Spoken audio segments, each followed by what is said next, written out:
Halo CryptoDiscover, balik lagi kita di Coin Fest Asia di Bali Jembaran bersama CryptoDiscover dan saya Leo, dan sini kita ada hadir tamu spesial dari Singapura yaitu Irene Zhao dari So-Col. Irene Zhao, why don't you give our Indonesian market here like a few words of introductions and then maybe a little bit about So-Col as well. Yeah, sure. Hello everyone, this is Irene, the founder of So-Col and IreneDAO. So before I get into crypto, I was doing my own self-branding. Oh. So right now I have about 500,000 followers across Twitter, Instagram and TikTok. So after I get into crypto in early 2021, I started to realize the potential of NFT and how NFT can help creators to engage their fans on a much deeper level. So as a meme, like social meme, I created IreneDAO, which is a social experiment. Right. And it's also the first creator DAO in the crypto space. So we have about like 2,000 ETH trading volume within the first week of launch. Oh, wow. And we have a lot of like very reputable NFT holders. Okay. So I asked myself, if I can do it, why can all the other creators do it as well, all the Web2 creators? Because there are people who are more creative and they are even harder. But I think Web2 is just like too difficult for them to enter in, because there are a lot of technical jargons, you have to really hire a developer to actually launch the NFT smart contract for you. I think it's too complicated for any Web2 creator. And therefore we created So-Col, which is a one-stop platform for all the creators to launch their own version of IreneDAO at the click of a button. I see. So it all started from like you doing self-branding, and eventually you started the DAO, and then eventually you actually started developing this platform as a social media to help other influencers as well. Yeah, correct. Okay, interesting. Actually, before we get into the questions, I'm gonna ask you a couple of like casual questions. Yeah, sure. Have you ever been to Bali before? Yes, I was in Bali in 2013. Oh, 2013. Yeah. Also, is this your second time? Yeah, it's my second time. Second time. Okay. Oh, so what's your impression on Bali?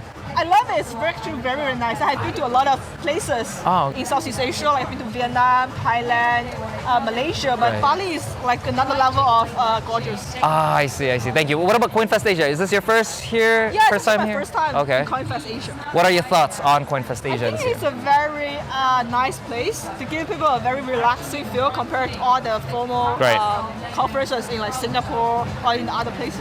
Right. Okay. Great. Okay. So we'll start. You talked about the DAO, but I understand there's also the token, and then there's also the Simp token. Yeah. Can you tell us a little bit about the Simp token? So Simp token is like governance token on the platform itself. Right. So all the users who own the Simp token actually have the governance power, so they can decide what kind of features they want. We also have community staking, like if you are a fan of a big creator and you want a creator to appear like on the top communities on our platform, you can actually stake enough tokens to actually support your favorite creators. And also we are actually exploring more utilities for the tokens, so we don't so the users can have more fun of having tokens and play around with it. Right. So there's definitely basically plans for the future for to add more utilities to the token.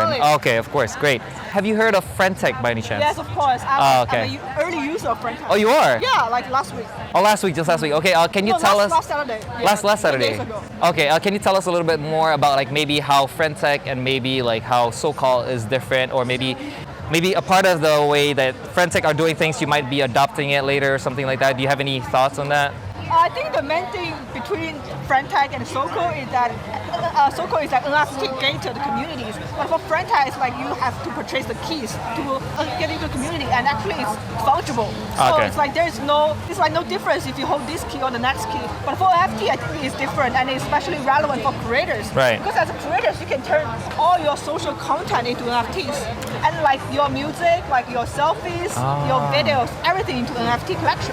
And this is especially very different from a key which is fungible. And I feel like NFT brings more sentimental value to the fans, because if you hold like a memory of the creator or like a photo of the creator, that gives you a lot of like meanings, or probably inspiring you. By holding part of that creator journey as an NFT collection, it kind of gives you more connection with NFT or with the creator themselves. Instead of just you see, I have one key of these creators. I think that's the main difference between the fungible and non-fungible aspects. I see. That's very interesting. Thank you for sharing that. So I noticed like what kind of marketing strategy have you done for So-Col so far? Is it targeted for Singapore audience for now, or what are your thoughts? Like, what are your plans? Okay, so for So-Col, we have a creator management platform which focus on the B2C, which are the creators who are kind of hot. and they want to engage the fans on a deeper level. But Right. of course, they don't want to do OnlyFans. Right. Adult content. Right. So we provide a platform to help them engage the top fans who are willing to pay much more for those kind of exclusive like morning selfies or have a deeper conversation with the KOLs. Right. So we have this platform, and we're also doing a white label services like B2B Right. for a lot of big companies who already have a existing Web2 audience and have a like a revenue model, but they want to get into Web3 space, and we're trying to help them to see how NFT can better leverage on their Web2 business to have a deeper impact in Web3 Right. communities. But like in terms of marketing wise, have you guys actually been doing a lot more marketing to other countries as well, or?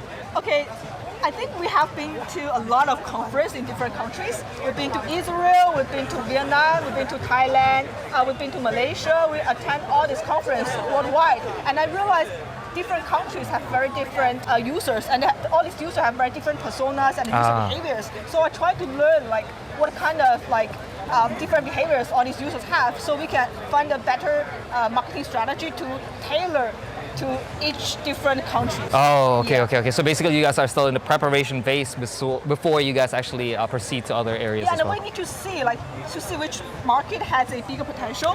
Although we have like a wide audience on Southeast Asia because we are both based in Singapore, and we Alright. have like wide audience across different regions in Asia. But it doesn't mean that we can automatically have a lot of users to onboard to the platform. That's why we are trying to study the user behavior and see which the user from which country will be more willing to try the platform. I And see. From now, what we see is like I think Vietnamese are really keen to participate in this Okay. kind of activities. Oh, interesting. Okay. Where are you from? You're from Indonesia. I'm from Indonesia. Okay. Yeah. Well, it's nice to meet you. Thank you nice so to much meet for your you. time, Irene. Thanks, and well, I hope you enjoy your stay here in Yeah. Bali. Thank you so Great. much. Thank you.